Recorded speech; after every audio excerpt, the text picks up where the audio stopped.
Hello friends, स्वागत है मेरे YouTube channel SK knowledge and facts में। आज इस वीडियो में हम बात करने वाले हैं दुनिया की सबसे बड़ी औद्योगिक दुर्घटना की, जिसका नाम था भोपाल गैस दुर्घटना।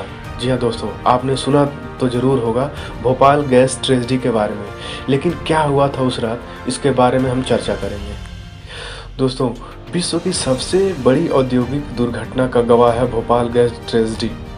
भोपाल में दिसंबर सन 1984 को यूनियन कार्बाइड नामक कंपनी से एक जहरीली गैस का रिसाव होता है, जिसका नाम है मिथाइल आइसोसाइनाइड। इस गैस के रिसाव में लगभग 15,000 से अधिक लोगों की जान तुरंत गई और आज भी शारीरिक अपंगता से लेकर अंधेपन के लोग शिकार हुए। भोपाल गैस कांड में मिथाइल आइसोसाइनाइड गैस का रिसाव होता है। दोस्तों, इस आर्टिकल में हम भोपाल गैस त्रासदी के बारे में जानेंगे कि भोपाल गैस कांड कब हुआ था, इसका मुख्य आरोपी कौन था, भोपाल गैस त्रासदी का कारण क्या था।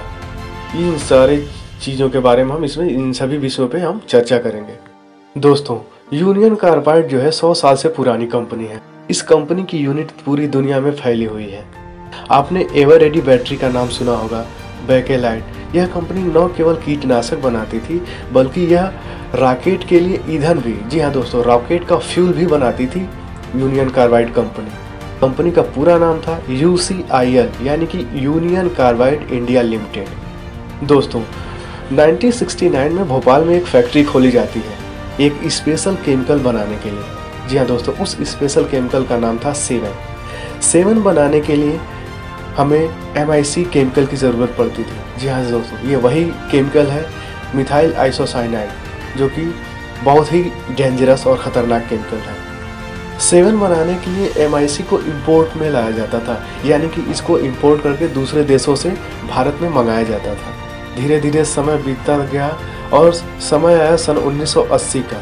1980 में कंपनी के बहुत सारी कंपटीटर कंपनियां मार्केट में आ गईं और इस तरह का केमिकल बनाने लगी, जिससे कि ये कंपटीशन में पीछे होने लगी कंपनी यूनियन कार्बाइड और इसको घाटा होने लगा। यह धीरे धीरे सेल्स इसका डाउन होने लगा और इसके ऊपर यूनियन कार्बाइड ने क्या किया कि कंपनी में पैसा लगाना कम कर दिया। धीरे धीरे कॉस्ट कटिंग करने लगी, क्योंकि 7 बनाने के लिए MIC को बाहर से इंपोर्ट करके लाया जाता था, तो ट्रांसपोर्टेशन में बहुत ज़्यादा पैसा खर्चा होता था। इसलिए कंपनी यूनियन कार्बाइड ने फैसला लिया कि हम एक अलग से एक प्लांट खोलेंगे और MIC यानी मिथाइल आइसोसाइनाइड को भोपाल के अंदर ही हम प्रोड्यूस करेंगे, एक नई कंपनी, नया एक प्लांट बना के। चूँकि सबको पता था MIC एक बहुत ही खतरनाक डेंजरस गैस है या केमिकल है। इससे मैन्युफैक्चरिंग से लेके इसके प्रोडक्शन तक और इसके स्टोरेज करने तक बहुत ही सावधानियां बरतनी होती है, क्योंकि एक छोटी सी गलती भी जानलेवा साबित हो सकती है। चूक हुई सबसे बड़ी वो यही हुई। ये खतरनाक केमिकल MIC यहाँ भोपाल में प्रोड्यूस होने लगा, लेकिन ना ही इस प्लांट में कोई सेफ्टी का कोई लेआउट नहीं बनाया, सेफ्टी से रिलेटेड कोई प्रॉपर इवैक्यूएशन प्लान बनाया। अगर कोई दुर्घटना हो जाती है तो उससे संबंधित कोई भी प्रोटोकॉल कंपनी ने नहीं लिया। कंपनी ने सेफ्टी से रिलेटेड कोई भी कदम नहीं उठाया और ना ही MIC को कैसे हैंडल करना है, उसका रख रखाव कैसे करना है, उससे रिलेटेड अपने एम्प्लॉयज़ को कोई ट्रेनिंग भी नहीं दी उसके रिगार्डिंग। बात सन 1980 की है, जब MIC के कांटेक्ट में आने से एक वर्कर की मृत्यु हो जाती है। उसके बाद भी कंपनी ने सेफ्टी से रिलेटेड कोई भी एक्शन नहीं लिया और प्लांट ऐसे ही चलता रहा। 7 की सेल्स कम होने लगी, कंपनी के ऊपर प्रेशर बढ़ने लगा। इस वजह से कंपनी ने ज़बरदस्त कॉस्ट कटिंग शुरू कर दिया। कंपनी क्या करती कि नए एम्प्लॉय हायर करती जो कि अनक्वालिफाइड होते। वर्कर्स को इन्होंने क्या किया, कम कर दिया और सेफ्टी प्रिकॉशंस को भी नज़रअंदाज करने लगे। पैसे बचाने के लिए अगर कोई पाइप ख़राब होती तो उसे रिपेयर करके ठीक कर दिया जाता, जबकि उसको रिप्लेस करना था। इन छोटी छोटी चीज़ों को कंपनी इग्नोर कर रही थी और प्लांट में धीरे धीरे पाइपों से रेगुलर लीक होने लगा MIC और कंपनी ने MIC यानी कि मिथाइल आइसोसाइनाइड का प्रोडक्शन जारी रखा। तो अब मैं आपको बताने जा रहा हूँ MIC को स्टोरेज कैसे किया जाता था। MIC को स्टोर करने के लिए 3 बड़े बड़े अंडरग्राउंड टैंक्स थे। इन बड़े टैंकों में ही MIC को स्टोर किया जाता था। टैंक नंबर 1, जिसको 610 कहा जाता था, टैंक नंबर 2 जिसे 611 कहा जाता था, और टैंक नंबर 3 जिसे 619 नंबर टैंक कहा जाता था। टैंक नंबर 619 जो लास्ट वाला टैंक था, इसको इमरजेंसी के लिए रखा जाता था, ताकि अगर कभी कोई इमरजेंसी हो तो MIC को उसमें खाली करके रखा जा सके। इसके अलावा टैंकों को सेफ्टी को ध्यान में रखते हुए केवल 60% ही भरा जाता था, क्योंकि आपको बता दें ये वही है मिथाइल आइसोसाइनाइड, जो बहुत ही खतरनाक गैस है। मैं आपको बताता हूँ कि MIC यानी कि मिथाइल आइसोसाइनाइड इतना खतरनाक क्यों है। दोस्तों, मिथाइल आइसोसाइनाइड जैसे ही पानी में मिलता है तो एक बहुत ही खतरनाक गैस रिएक्शन होता है और एक बहुत खतरनाक गैस प्रोड्यूस होती है। MIC अगर पानी के साथ न भी रखें तो अगर MIC हमारे एनवायरनमेंट में आता है, अगर हवा के साथ भी आता है, तो आपको पता है कि हवा में भी मॉइस्चर होता है और ये मॉइस्चर के साथ मिलके भी एक खतरनाक गैस बनाती है। इसीलिए जब दोनों टैंक में MIC को फिल किया जाता था 60% तक, तो उसके ऊपर से उसमें जो खाली स्पेस बचता था 40%, उसमें नाइट्रोजन की पर्जिंग की जाती थी, ताकि उसके लेवल को मेंटेन किया जा सके, ताकि उसमें से थोड़ी सी भी गैस बाहर ना जाए और नाइट्रोजन उसको लिक्विड बना के और उसके लेवल को स्टेबल किया रखे। इन तीनों टैंक पे टेम्परेचर और प्रेशर गेज लगा हुआ था। जी हाँ दोस्तों, टैंक में कितना प्रेशर है, थोड़ा भी प्रेशर कम होता अगर तो तुरंत नाइट्रोजन भर दिया जाता था ताकि उसको स्टेबल किया रहे। और प्रेशर, दोनों टेम्परेचर और प्रेशर बराबर डेली बेसिस पे टाइम टू टाइम चेक किया जाता था। मैं बताता हूँ कि घटना वाले दिन क्या हुआ था। दोस्तों, घटना वाले दिन तीनों टैंकों को पूरा भर के रखा गया था, जबकि सेफ्टी पर्पज से मैंने आपको बताया था कि टैंकों को केवल 60% ही भरा जाना था। टैंक नंबर 3 यानी कि 619 नंबर टैंक को खाली रखना होता था इमरजेंसी के समय, लेकिन घटना वाली रात उस टैंक को भी पूरा भर के रखा गया था। इस प्लांट में पैसा बचाने के लिए ज़्यादा से ज़्यादा मिथाइल आइसोसाइनाइड को स्टोर किया जा रहा था, जो कि सबसे बड़ी गलती थी। और तो और जो टैंक नंबर 1 यानी 610 और 611 टैंक नंबर पे जो प्रेशर और टेम्परेचर गेज लगे हुए थे, जो कि इंडिकेट करते थे कि कितना प्रेशर है टैंक में और कितना टेम्परेचर है, वो दोनों गेज खराब थे। टैंकों पर जो फ्लो लिखा हुआ था कि MIC का जो स्टोरेज है उसका फ्लो लेवल कितना है, वो गेज भी खराब था। इसके अलावा टैंकों के साथ एक अलार्म फिट किया गया था कि अगर टेम्परेचर बढ़ता है या फिर प्रेशर बढ़ता है तो एक अलार्म बजेगा जिससे पता चल जाएगा, लेकिन ऑपरेटर को पता न चले इसके लिए अलार्म को भी डिस्कनेक्ट कर दिया गया था। कंपनी की फाइनेंशियल कंडीशन इतनी ख़राब हो चुकी थी कि कंपनी ने MIC प्रोड्यूस करना बंद कर दिया था। अभी जो करंट सिचुएशन था उसमें यह था कि तीनों टैंक में जो MIC बची हुई थी मिथाइल आइसोसाइनाइड, बस उसको यूज़ किया जा रहा था धीरे धीरे। 1984 की है, जैसा कि मैंने बताया MIC प्रोड्यूस करना बंद कर दिया गया था, केवल उन MIC को बस यूज़ किया जा रहा था। फैक्ट्री में आउटसाइड और इनर साइड दोनों साइड में बहुत बड़े बड़े अलार्म सिस्टम लगे थे, ताकि अगर फैक्ट्री, चूँकि एक केमिकल कंपनी है, केमिकल जहरीली गैस सबको पता था कि होती है, तो अलार्म लगा के दिया गया था कि फैक्ट्री इनसाइड वर्कर्स के लिए कि अगर कुछ भी गड़बड़ होती है तो अलार्म बजेगा और फैक्ट्री के वर्कर जो है वो बाहर इवैक्यूएट कर जाएंगे। सेकेंड अलार्म, दूसरा अलार्म था कंपनी के बाहर साइड में कि कंपनी के आसपास के जो लोग हैं उनको पता चल सके कि कंपनी में कुछ बड़ी प्रॉब्लम हुई है या कोई गैस लीक हुआ है या कुछ विस्फोट हुआ है, जिसके कि वो सुरक्षित जगह पे जा सकें या भाग सकें। संजोग से जो फैक्ट्री के आउटसाइड में यानी कि जो बाहर वाला अलार्म था उसको ऑफ कर दिया गया था पहले से ही, कुछ साल पहले ही उस अलार्म को ऑफ कर दिया गया था। बात 2 दिसंबर सन 1984 की जाड़े की रात की थी। वर्कर्स ने अपनी अपनी शिफ्ट चेंज की। रात के 9 बजे के बाद सब अपने अपने काम में लग गए। उस रात टैंक नंबर 1 यानी कि 610 नंबर टैंक को साफ करना था। उसकी साफ सफाई के लिए वहाँ पानी डाला जा रहा था। एक तरफ पाइप का इनलेट था, दूसरी तरफ पाइप का आउटलेट था। इनलेट से पानी टैंक के ऊपर जा रहा था साफ करने के लिए और दूसरी तरफ से आउटलेट से पानी बाहर आना था। लेकिन ऑपरेटर ने देखा कि पानी इन तो कर रहा है, बट दूसरी वाली आउटलेट से पानी बाहर नहीं आ रहा।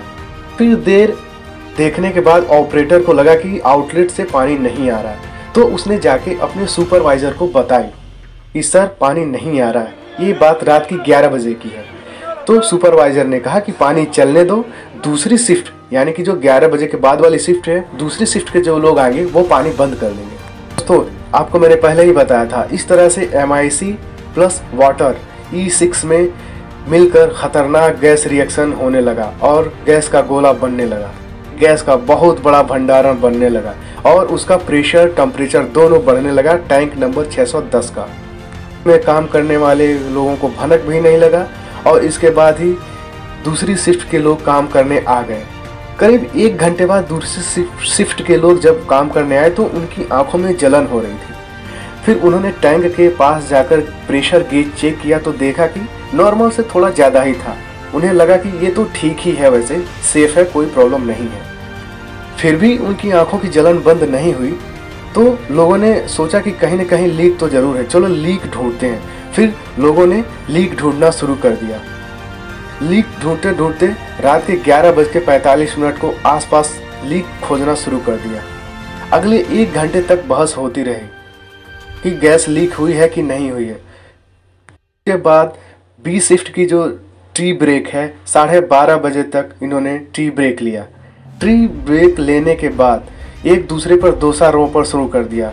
वर्कर्स ने अपने सुपरवाइजर्स ने अपने वर्कर्स पे एक दूसरे पर ब्लेम करना शुरू कर दिया कि गलती किसकी है, किसी वजह से गैस लीक हो रहा है, न कि उस चीज़ को सीरियस लेते हुए। और इस गैस लीक को किसी ने भी, ना वर्कर्स ने ना ही सुपरवाइजर्स ने सीरियसली लिया। ये सबको पता चल गया। रात के 12:30 बजे कंपनी के अंदर सबको पता चल गया कि कुछ बहुत बड़ा एक्सीडेंट हुआ है। प्रेशर की गेज बहुत ही हाई थी। जो टेम्परेचर 4 से 5 डिग्री सेल्सियस दिखानी थी वो बढ़ के 20 डिग्री सेल्सियस या उससे भी ज़्यादा शो कर रही थी।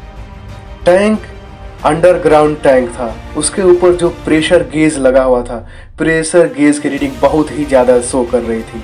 और कंक्रीट से अंडरग्राउंड टैंक जो बना हुआ था, कंक्रीट फट रहे थे और उसके अंदर से 610 नंबर जो टैंक था उसके अंदर से तेजी से गैस बाहर निकल रही थी।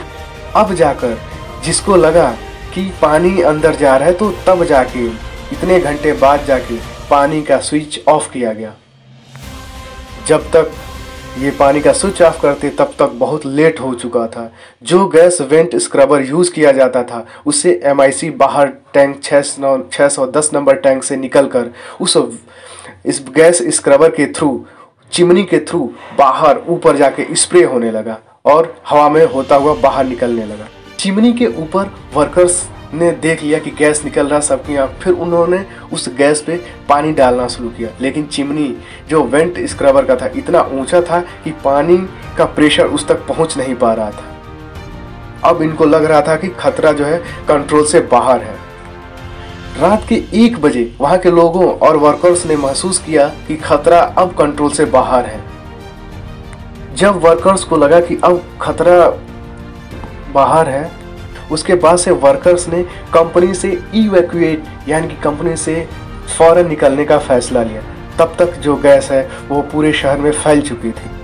मिथाइल आइसोसाइनाइड भोपाल शहर में पहुंच जाती है।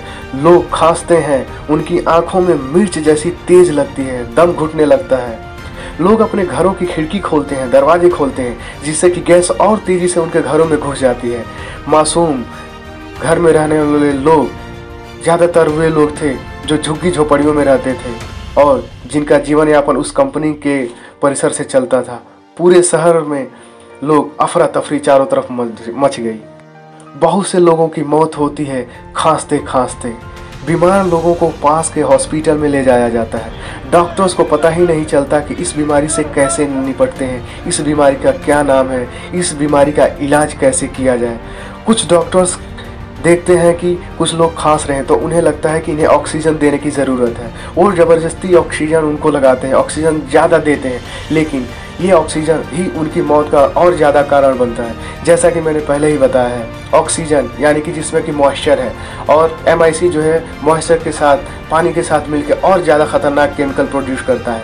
बहुत सारे लोग इस गैस से मारे जाते हैं। इस तरह हॉस्पिटल में अगली सुबह हज़ारों लोगों की मौत होती है।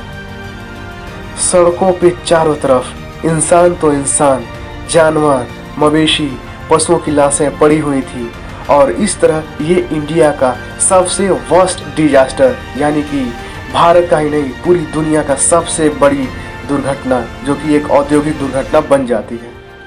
अगले दिन खबर फैलती है, सरकार और कंपनी के द्वारा बहुत सारे एक्शन लिए जाते हैं। यूनियन कार्बाइड अपनी एक टेक्निकल टीम भेजती है जिससे कि जो टैंक में बचा हुआ गैस है उसको कम गैस में कन्वर्ट किया जाता है और फिर उन्हें स्टोर किया जाता है।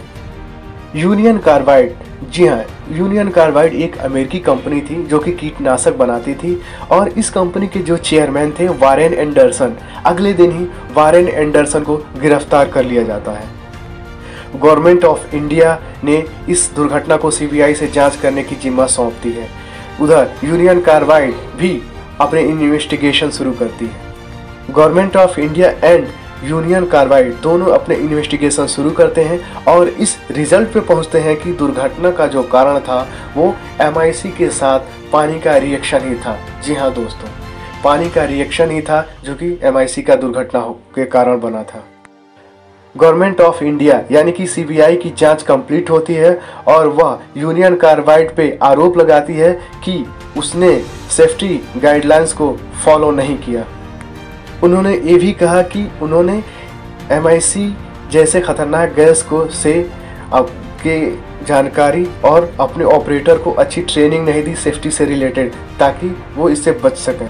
सेफ्टी के पैरामीटर्स को और सेफ्टी के रूल्स को भी फॉलो नहीं किया। ये था CBI की रिपोर्ट। यूनियन कार्बाइड की तरफ से कहा गया कि भारत सरकार ने उसकी अपनी इंडस्ट्री यानी यूनियन कार्बाइड में कुछ चेंजेस करने थे डिज़ाइन को लेके और सेफ्टी डिज़ाइन को भी वो चेंज करना चाहती थी, लेकिन गवर्नमेंट ऑफ इंडिया ने ये चेंजेस नहीं करने दिया और गलती कंपनी यानी कि यूनियन कार्बाइड की नहीं है, गलती कंपनी में काम करने वाले स्टाफ की है।